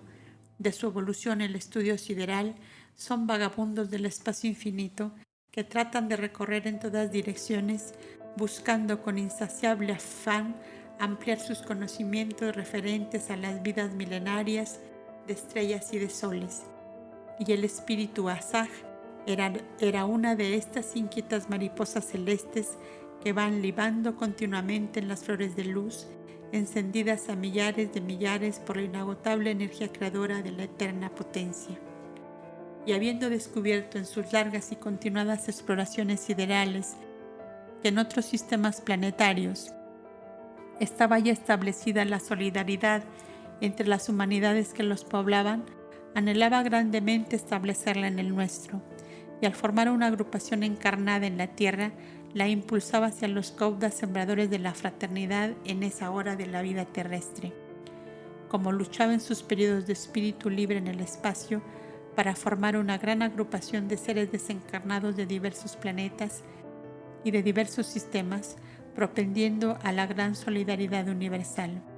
Es la única forma, decía Asaj, de que llevemos a cada globo noticia de la vida de los demás y de que salgamos de la equivocada concepción que nos formamos de la vida espiritual eterna. La evolución de las humanidades se retarda inmensamente por el errado concepto de lo absoluto en cada globo. Los uranianos, por ejemplo, creen que su globo es el soberano centro del universo, y a excepción de los pocos observadores estudiosos, juzgan de igual manera que en esta tierra, con la vanidosa y loca pretensión de ser los reyes de la creación. Y de aquí surgen las tiranías dogmáticas, con todo su cortejo de intransigencia y de furor, queriendo sujetar en su puño de hierro todos los pensamientos y todas las conciencias. Y en nuestro pequeño sistema planetario continuaba platicando Asaj con sus compañeros de estudios siderales. Solo Júpiter, Venus y Aquamundis han entrado de lleno por la puerta de oro de la verdad al gran templo de la sabiduría. Allí se nos dice, como en los globos habitados por humanidades aún ignorantes de la infinita multiplicidad de mundos habitados, somos los reyes de la creación. Ni allí se levantan sectas religiosas con jerarquías sacerdotales, cuyo jefe supremo se califique con orgullo inaudito, representante único de toda la grandeza, de todo el poder, de toda la autoridad de la divinidad. Venid, venid por piedad, decía Asaj a espíritus originarios de Júpiter, Venus y Neptuno. Venid a encarnar en esta tierra, en Urano, en Marte, en Mercurio, en Saturno, en el vasto archipiélago de nuestros asteroides, donde las humanidades se odian, se despedazan, creyéndose los más fuertes, únicos seres capacitados para ser los dueños de lo que ellos llaman su mundo central, su posición eterna de todo lo creado, su soberanía infinita sobre todo cuanto vive y alienta. Y tomando nosotros, amigo lector, las pláticas astrales de Asaj, debemos condolernos de la sombría ignorancia de los dirigentes de la evolución espiritual terrestre, que aún osan proclamar tan desastroso y errado principio, y aún tienen sobre su clámide de púrpura las manchas de sangre de los millares de mártires de la verdad y de la ciencia, que tuvieron el valor de pensar y de afirmar que esta tierra es una nuez flotando en el espacio entre infinita multiplicidad de globos habitados. Reyes sacerdotes, obligando a las sociedades a rendirles una adoración como a verdaderas divinidades, fueron, en todas las edades que han pasado sobre esta tierra, los causantes de las guerras fratricidas, del dolor, de la ignorancia y de todos los odios que encadenan aún a esta humanidad que se deja arrastrar maniatada a la carroza de oro del egoísmo brutal. Si los dirigentes de la evolución espiritual dejaran traslucir la gran verdad a las multitudes diciéndoles: somos una colonia de labradores en esta tierra, somos abejitas emigrantes de otros globos que hemos posado nuestro pie en este pequeño planeta, acaso por breve tiempo y para cooperar al progreso universal, al amor universal. ¿Sería posible, pregunto, que una educación basada en tales principios diera cabida al feroz egoísmo que forma toda especie de tiranía y despotismo y enciende todas las ambiciones y precipita a los seres hacia el vértigo de todos los crímenes? Seguramente que no. He aquí por qué los que se han abrogado los derechos de jefes supremos de la humanidad con todos los poderes divinos están empeñados en que la gran verdad se mantenga oculta, y aun cuando los siglos pasan y pasan, ellos siempre agitan la misma campana. La humanidad no está preparada para estos conocimientos. ¿Es la humanidad que no está preparada?, pregunto yo, ¿o sois vosotros, llamados únicos representantes de Dios, que no queréis abandonar vuestra ridícula y ficticia representación? Pensad no más un momento que en Marte, en Urano, en Mercurio, nuestros vecinos, ¿habrá acaso también seres que se apellidan jefes supremos, representantes de la divinidad sobre todas las almas? Y puede que os dé la tentación de exteriorizar vuestro disgusto con anatemas por tamaño desacato a vuestra suprema autoridad. Si vuestro dogma, si vuestro credo, si vuestra iglesia es lo único verdadero y eterno que hay en el universo, ¿cómo os arreglaréis para hacer entrar en vuestro aro a todas las almas encarnadas en todos los planetas que Dios ha sembrado como polvo de oro en el vasto universo? Creedme, para el ser que ha descubierto ya la verdad, vuestra jefatura suprema y absoluta sobre el universo resulta tan ficticia como el efímero reinado de un payaso en una noche de función teatral. Qué grande y excelso es, en cambio, la misión verdaderamente civilizadora de los astrónomos encarnados en todos los planetas, pues son los avanzados pregoneros de la gran verdad, a través de la cual todas las inteligencias se iluminan con la clara visión de la infinita majestad de Dios como causa suprema, como eterna energía creadora, como ilimitado poder. Inclinémonos ante esos iluminados paladines de la verdad que, como la saga de la tribu circasiana de Vladico, vuelan como mariposillas por las flores de luz del espacio infinito para contar a los seres de todos los mundos la grandiosa epopeya de la vida universal.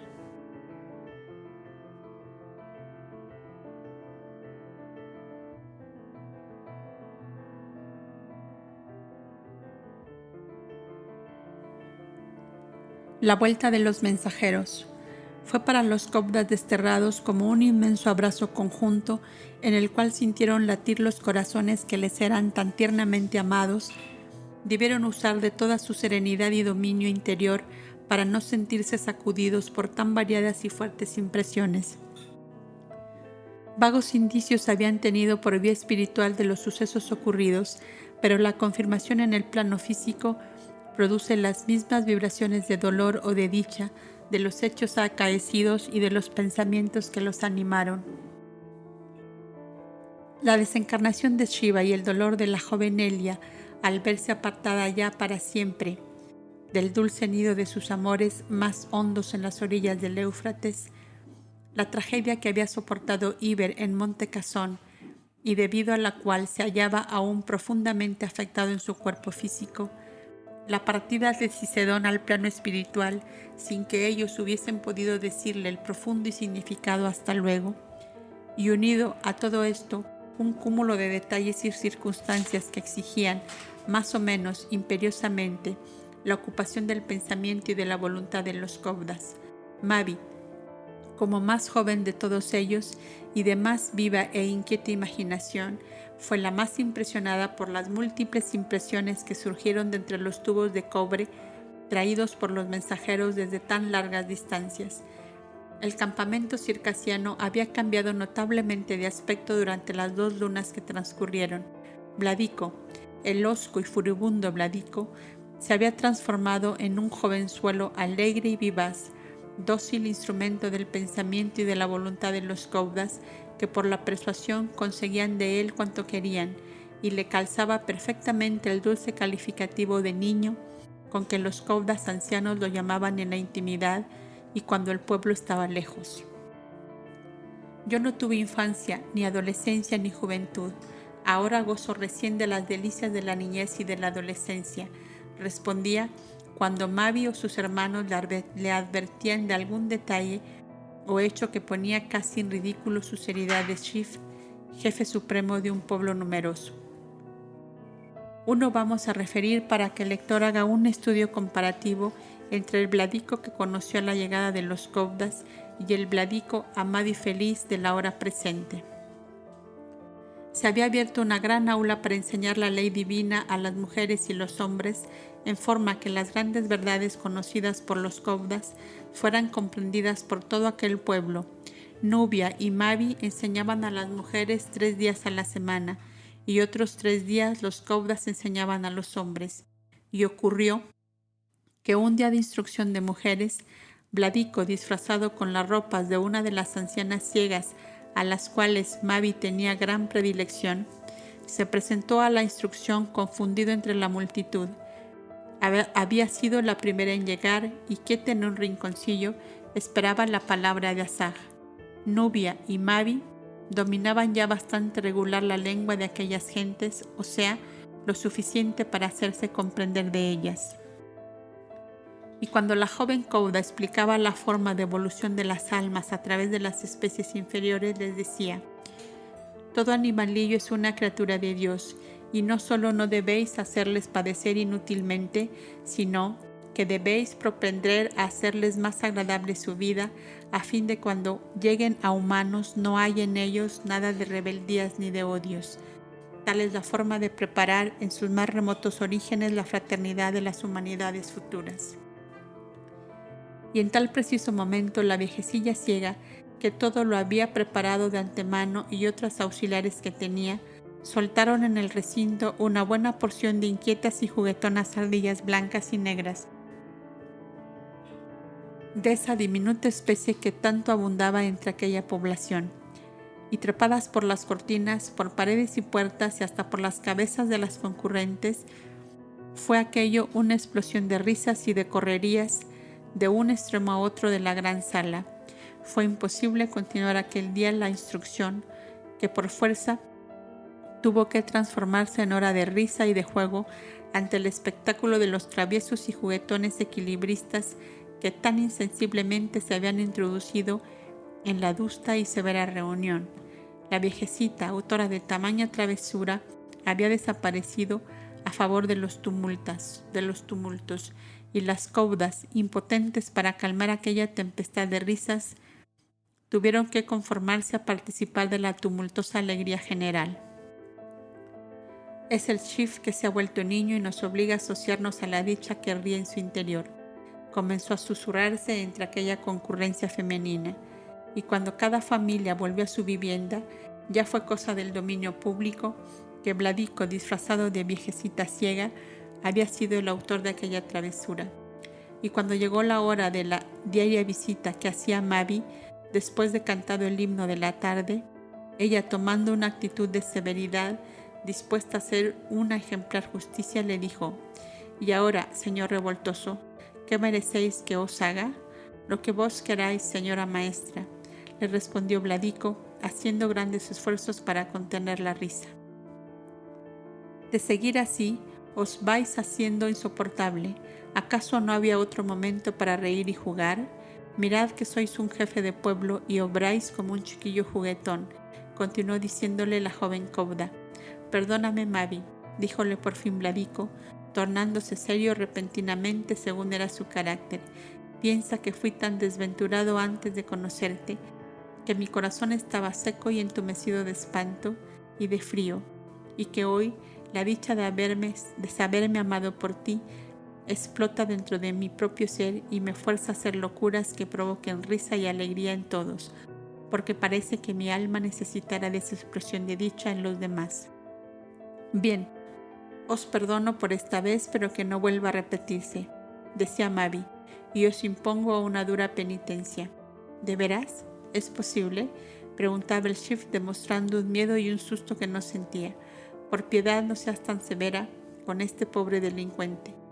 Lo será y mucho, ya verás. De aquí a 6 días cumple sus 23 años de vida terrestre mi hermano Abel. Y yo quiero inaugurar ese día la tienda santuario que se está construyendo para atraer su espíritu en tal día y que le sintamos espiritualmente a nuestro lado. Si en vez de andar recolectando ardillas para hacerme una travesura, os ponéis con empeño a apresurar los trabajos, tengo visto que la tienda santuario ya solo necesita la terminación de pequeños detalles para estar lista. Con que ya sabéis, ese es mi castigo por vuestro desacato a mi autoridad de maestra de vuestro pueblo. ¿Pero de verdad estáis enojada, Mavi? Un poquito,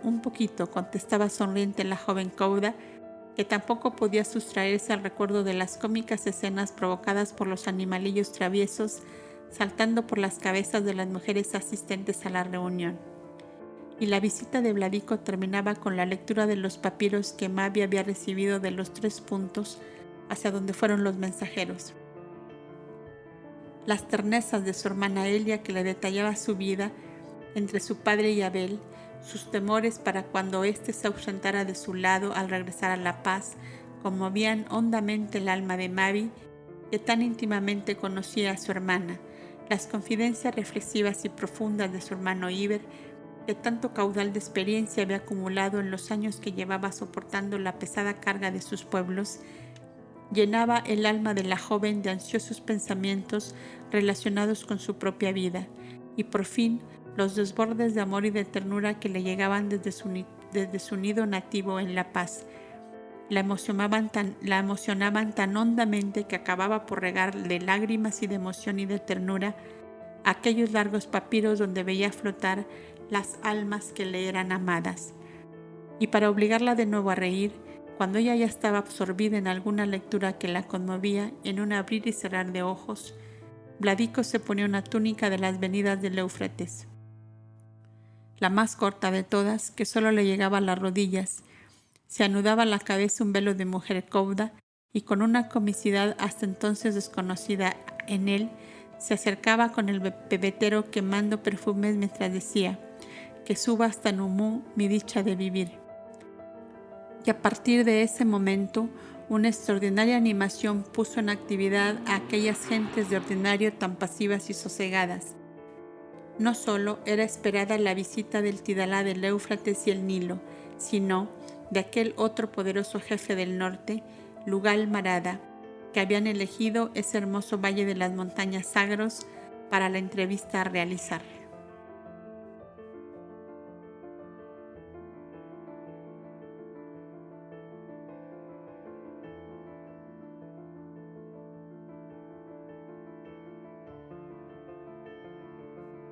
Los Koudas montañeses. Mientras esto ocurría entre la tribu nómada de Asaj, del otro lado de la gran montaña, o sea, en Nun Maki, junto al lago Urán, se desarrollaban otros acontecimientos. Habían llegado mensajeros del santuario Kouda establecido hacía 3 siglos entre el laberinto de hermosas y fértiles montañas del sudeste del mar Caspio. Ya que tan cerca se hallaba, le pedían una visita, para lo cual le enviaban hombres de toda confianza y excelentes cabalgaduras, habituadas a caminar por los desfiladeros y las pendientes. De tiempo atrás, tenían aquellos Koudas comunicación frecuente con Shiva, la cual había pensado de traer a Nun Maki un refuerzo personal para que le ayudasen en la enseñanza de su pueblo. Los ancianos Koudas, consejeros y auxiliares que habían sido de Shiva, estaban llegando ya a la condición de libros vivos por el agotamiento de sus fuerzas físicas, y la joven Elia, ya que su ley la forzaba a quedar al frente de aquel pueblo, Pedía también la seguridad y el consuelo de tener junto a sí una buena porción de los hijos de Nummu. ¿En quién sino en ellos podría confiar la joven soberana del país de Nummaki? Todas estas razones fueron encontradas suficientemente poderosas para mover a Abel a emprender el viaje que entre ida y vuelta emplearía una luna. Tenía de verdad gran deseo de conocer la obra que realizaban los cobdas montañeses, como llamaban a los del mar Caspio, entre los cuales se hallaban varios que le eran conocidos y casi familiares a través de sus hermanos de Negadá y del Éufrates. Había allí 2 hermanos menores de Adonai, el hijo mayor de la anciana Elisa, que como su hermano Eliser se habían refugiado en el santuario Cobda, dejando a sus hijos al cuidado de su pueblo.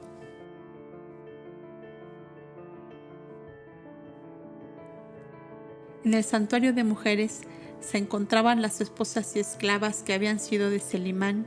las berecinas y esclavas del hijo de Elisa, las sobrinas y hermanas del viejecito Senio, que era originario de aquellos países y que con la fuerza de su pensamiento lleno de amor había ido encauzando hacia la luz a todos los seres que se acercaban a pedirle amparo y protección. Los cobdas que con Abel salieron del Éufrates lo acompañaron también en este corto viaje que fue costeando la gran montaña que hoy se llama Elbrus y en aquel entonces Albores, aludiendo sin duda a que sus altas crestas coronadas de nieve aparecían hasta lejanas distancias teñidas de rosa y oro al amanecer y a la puesta del sol. Antes de llegar al santuario debían pasar por la ciudad fundada por los cobdas denominada Soldán,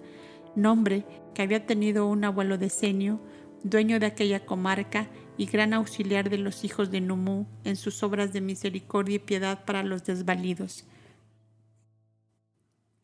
Y aunque el santuario se encontraba a 2 millas montaña adentro, se conoció también con el nombre de aquella ciudad y se decía para designarlos los cobdas montañeses o los cobdas de Soldán. Era esta ciudad, como todas las de montañas, labradas en las rocas de flanco sudeste de la gran cordillera,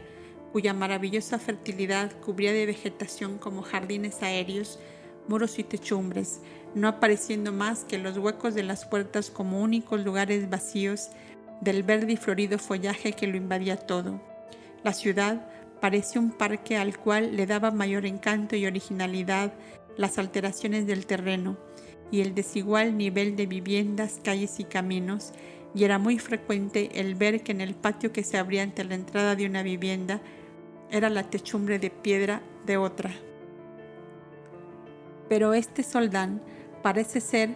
una colosal escalera construida para subir gigantes, y era que los soldaneses habían ido utilizando los entrecortados altiplanos de la misma montaña para edificar sus viviendas, en forma de verse fuertemente protegidos por las mismas serranías desde las cuales dominaban la llanura y entre las que se encontraban amurallados. Era una vasta rama de raza aria la que poblaba aquella comarca, y el caudillo era un sobrino del Cobderech, que, como se sabe, había huido de esta región con su madre Nolis, perseguido por la reina guerrera Samurance. Era miembro de la tribu de Soldán y por enlaces matrimoniales había venido el gobierno de aquel pueblo a un sobrino suyo, de nombre Batro, que mantenía buena amistad con los cobdas, aunque no era hombre de grandes ideales ni capaz de actividades de orden superior. De hermoso aspecto y de carácter bondadoso y pacífico, aquellos soldaneses vivían consagrados a la vida íntima del hogar, que era para cada cual su templo, su laboratorio, su mundo único de actividad. Cada familia era como una pequeña colonia que buscaba bastarse a sí misma. De sus cabras, de sus ovejas, de sus olivos y sus viñas, sacaba toda su vida. El resto del mundo no le interesaba absolutamente para nada. Era pues algo muy deshonroso, muy mal mirado, un hombre o mujer que pidiera socorro a los demás, porque según ellos las necesidades de cada cual jamás debían aparecer sino en el seno de la familia, aun cuando fuera 4ª o 5ª generación. Con este hermetismo familiar cerrado en absoluto, tuvieron que luchar los cobdas montañeses. ¿Cómo hacerles comprender que se debían amar y protegerse mutuamente todos los seres humanos? Hasta sus genios tutelares o dioses eran propiedad de cada familia, y era considerado como una gran usurpación, como un latrocinio horrible, el invocar a un genio o dios que no era el suyo, heredado de sus lejanos bisabuelos. Los caudas fueron considerados allí como extranjeros hasta que individuos de todas las familias se vieron forzados por acontecimientos dolorosos a refugiarse en la casa de Numú, cuya elevada sabiduría fue derramándose lentamente entre los soldaneses que, si conservaron cada cual la fuerte tendencia a los vínculos familiares, por lo menos llegaron a aceptar que uno solo, Ahura Mazda, el Eterno, era el soberano y principio de todas las cosas y padre de todos los dioses familiares. Y así bien vemos que fueron los caudas montañeses quienes prepararon el terreno para la elevada doctrina de Zoroastro, el gran apóstol del Irán antiguo. De esta tribu o raza soldanesa emigraron grandes ramificaciones en los siglos que siguieron a la civilización cauda, y los unos fueron hacia el este, a los valles del Indo, y se conservan aún en los parsis de aquella comarca, hoy comprendida en la India oriental. Los otros emigraron hacia el oeste y han dado origen a los bretones franceses, a los suizos y holandeses de la actualidad. El culto de la familia y del hogar persiste aún vigoroso y fuerte en todas las razas que derivaron de los hermosos y tranquilos soldaneses que vivían su vida patriarcal apacible y serena en los flancos del monte Albor, cuyo nombre parecía de acuerdo con el amanecer a la verdad y a la luz que encendieron los caudas entre aquella hermosa y exuberante naturaleza. Desde que Ahura Mazda hundió en el abismo al mal genio que azotó esta tierra, aludían a la Zamurance, todo es calma y sosiego en nuestro país, decían invariablemente los soldaneses a todo extranjero que les interrogaba sobre la orientación de sus actividades y de su vida. Desde luego que los caudas de Soldán no habían podido realizar una obra de los vastos alcances que los de Negadá y del Éufrates, y que por mucho tiempo habían permanecido dispersos en las más apartadas cavernas de aquel laberinto de montañas, sin dar señales de vida, creyéndose aniquilados unos y otros. La época aquella en que el cauda Eresh y Noli, su madre, huyeron hacia el sur, había sido para los soldaneses como el pasar de un vendaval de sangre y fuego, pues la reina guerrera y pirata hizo una excursión recolectando esclavos, ganado y cosechas, y para salvar sus vidas, pueblo y caudas habían abandonado todo, refugiándose en las cavernas de la montaña. Qué de sacrificios y dolores habían pasado hasta reunirse nuevamente y rescatar los que habían sido hechos esclavos por aquella perversa mujer cuya tiránica voluntad no encontraba barrera de contenerla. Y los soldaneses habían llegado a venerar a los caudas como a genios benéficos puestos por Ahura Mazda en su tierra para darle la abundancia y la paz, pues estaban al tanto de que ellos habían vencido a la maligna mujer encarnación del genio del mal. Caudas y pueblo entraban recién en una era de paz y de prosperidad después de largos años de reconstrucción de lo que aquel torbellino de horrores había destruido, y los hijos de Numú, con inaudita paciencia,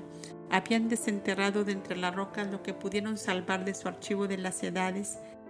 y de todas sus obras de metalurgia, que se dedicaron con preferencia por la abundancia de material que las montañas les brindaban. Los ancianos, que habían visto pasar aquellos días como una hecatombe de sangre, le decían a Bello: extraer del fondo de todas las cosas lo más hermoso que hay en ellas, dice nuestra ley, y no pudiendo vivir a la luz del sol ni del aire de estas montañas, nos sepultamos en las entrañas de la roca, y de la roca extrajimos la belleza y la bondad. Y le enseñaban láminas de cobre y láminas de diversas clases de piedra o de pastas elaboradas con cierta grada rojiza que se encontraban en lagos subterráneos y que, secas al sol, adquirían una consistencia como de ladrillo que nosotros conocemos. Y todas aquellas láminas estaban grabadas y contaban largas y emocionantes historias que el fuego no podía destruir, como había destruido los papiros o las telas enceradas en que ellos tenían antes escrito su archivo. Creíamos ser por todo el resto de nuestra vida actual.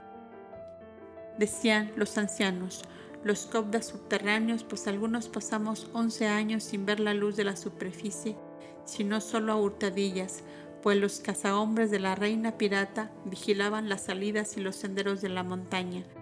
Algunos habían tenido suerte de quedar varios juntos en pequeños grupos de 2, de 3 o de 4, pero otros estaban cada cual solitario en su caverna, alimentándose como podía de semillas o frutos silvestres, de raíces, de huevos de pájaro, hasta que nuestros hermanos desencarnados comenzaron a darnos noticias en los sueños, a unos y a otros, de que estábamos casi vivos y salvos diseminados en la montaña. Y los que iban recibiendo primero los avisos comenzaron a hacer excursiones al amanecer y a la caída de la tarde, hora en que se retiraban los cazadores de la reina. Oh bendito niño, añadió el anciano narrador, entonces no habíais aún llegado a esta tierra que parecía deshacerse de angustia en todas las formas en que puede padecer el alma que está encarnada. Algunos de los cobras más ancianos no resistieron tan terrible vida y fueron encontrados secos como momias en lo profundo de las cavernas. Al lado de cada esqueleto se encontraba alguna señal, un grabado en la roca misma con el nombre y algunos detalles de la tragedia. Y aún esos mismos grabados demostraron la íntima convicción de nuestros hermanos de que eran miembros de una alianza redentora, combatida por las fuerzas del mal que venían a desalojar de la tierra. Solo 2 casos pudimos observar de una desesperanza que aún hoy nos causa intenso dolor. Junto al nombre del cobda muerto había frases de desesperación y de angustia como estas: justicia divina, te busco y no te encuentro. Amor eterno, te llamo y no me respondes. ¿Cuáles son los seres inteligentes con alma razón y cuáles las fieras con alma instinto? ¿Me equivoqué de camino o me equivoqué de ideal? Buscador de amor, no era esta tierra mi campo. El odio y la fuerza bruta son los ideales de este planeta. Sufrir por algo se comprende, pero sufrir por nada y para nada no puede ser. Todos los indicios en estos 2 casos son de que se cortaron la vida, quién sabe por qué medios. Ambos esqueletos se hallaban en posición desordenada y violenta, mientras que los otros aparecían tendidos horizontalmente en el sitio más apropiado para el hecho y aún presentando restos de las pieles y mantas de que se habían servido como cubiertas, como conmovían algunas inscripciones llenas de grandeza en el dolor. En una vida anterior, decía una, sé que fui un jefe de tribu que hizo morir amarrados en cavernas a los maridos o padres de doncellas que me interesaban o a esclavos que me causaban enojo. Es justicia divina que sin ninguna cadena que me amarre, muera también en el fondo de una caverna, sujetado por la parálisis que me impide buscar mi alimento. Justicia eterna, que mi dolor de esta hora borre todo lo que causó un día mi inconsciencia. Los cobdas que permanecían en el santuario de la montaña no eran más que 260, pues otros residían en casa refugio entre las aldeas y pueblos vecinos, desde que la gran alianza del Éufrates y del Nilo había logrado tranquilizar todos aquellos pueblos entregados por entonces a la vida normal de trabajo. En el santuario solo permanecían los sensitivos, los archiveros, los que estaban consagrados al estudio de la ciencia de aquella época, cuya rama más vulgarizada era la astronomía, la botánica, la química y la mineralogía en relación con las necesidades de la humanidad entonces. Había también postulantes que comenzaban su vida espiritual y libros vivos que la estaban terminando. Y Abel,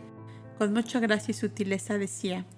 hasta ahora he conocido el amor de los cobdas de las praderas del Éufrates y del Nilo. Voy a conocer ahora el amor de los cobdas de la montaña. Será, hijo mío, un amor duro y pesado como la roca, le contaba el Parajome, que era a la sazón un hermano de aquella Nolis, madre del Cobderech, cuya parentela juntamente con la de Ceño y la de Adonai, el Parajome de Negadá, formaban casi todos los pueblos que rodeaban el santuario.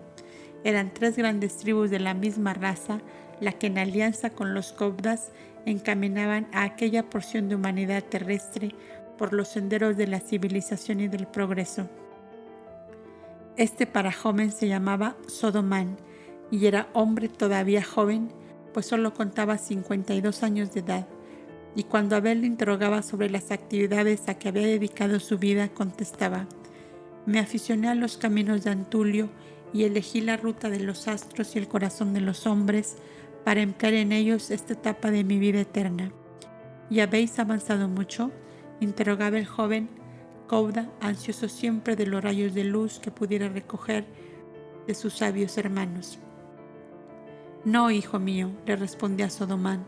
creedme que los mundos siderales me han dado cuanto de ellos es posible percibir en la actualidad, y eso que está tan lejos, pero el corazón del hombre es una selva tan enmarañada y salvaje que por ella se avanza casi en tinieblas, porque muy pocas antorchas resisten a los huracanes desencadenados en ellas. Pienso que pasarán aún muchos siglos antes de que los buscadores de la verdad podamos decir a ciencia cierta que poseemos todo el secreto del alma humana en relación con la causa suprema, con las humanidades de otros mundos, en la infinita sucesión de edades y de siglos que han pasado y que pasarán hasta llegar. Como el parajome dejó en suspenso la frase, Abel le interrogó: ¿hasta llegar a qué? Temí causaros desencanto y dolor, eres aún tan joven. Iba a decir, hasta llegar a la comprensión del bien y de la justicia, de la cual hay apenas una ligera noción entre reducidos grupos de humanidad terrestre. ¿Cómo, parajome? ¿Cómo? En 24 años que he vivido he visto tanto bien, tanta justicia y tanto amor en torno mío, exclamó Abel asombrado de las amargas frases de Sodomán. Oh, hijo mío, hasta hoy solo has escuchado los cantos de amor de Boindra y no has aspirado más atmósfera que las brisas suaves y perfumadas de los cedros de la paz en las riberas del Éufrates y en las praderas del Nilo, donde 1200 años de amor y de sacrificio de los Cobdas han purificado hasta las raíces de los bosques y las hierbecillas de los campos y las arenas de los ríos. Pero los valles de Negadá y los valles de la paz no son la humanidad terrestre, hijo mío. Se han reunido en esas 2 comarcas legiones de espíritus venidos de otros planetas como misioneros que se reúnen para darse aliento a impulsar de nuevo esta humanidad grosera y primitiva. La eterna ley te hizo aparecer entre esa escogida porción, porque así cumple a sus secretos designios, mas no.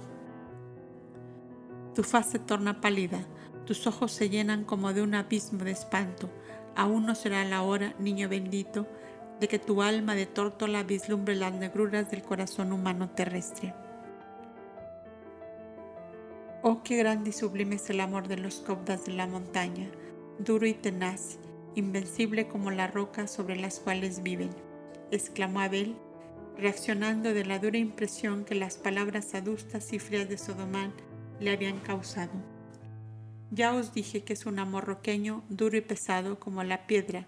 respondióle el parajome, mientras alargaba una gruesa capa azulada que acostumbraban usar allí en las temporadas de frío intenso. Cubríos, le dijo, y vayamos a conocer esta casa y vuestros hermanos que se encuentran terminando la asamblea de consultas, pues vuestra llegada era aquí esperada, al ocaso y habéis madrugado. Los Cobdas, compañeros de viaje de Abel, ya se encontraban ante los otros en la gran sala de las asambleas, y uno de ellos le dijo al verlo llegar: aquí como allá sois el más pequeño en edad, y es así que por ahora, señor delegado del Tidalá, seguís siendo un parvulito. Con que niño, a jugar, que aquí la gente es demasiado adusta y grave, están contagiados de las rocas y hay que extraerles la risa y la alegría como se extrae la miel de un panal cerrado. Todos celebraron el chiste y el amor roqueño de los Cobdas de la montaña se tradujo en largos abrazos para el bienvenido, que en todas partes aparecía como luz de amanecer en medio de las tinieblas.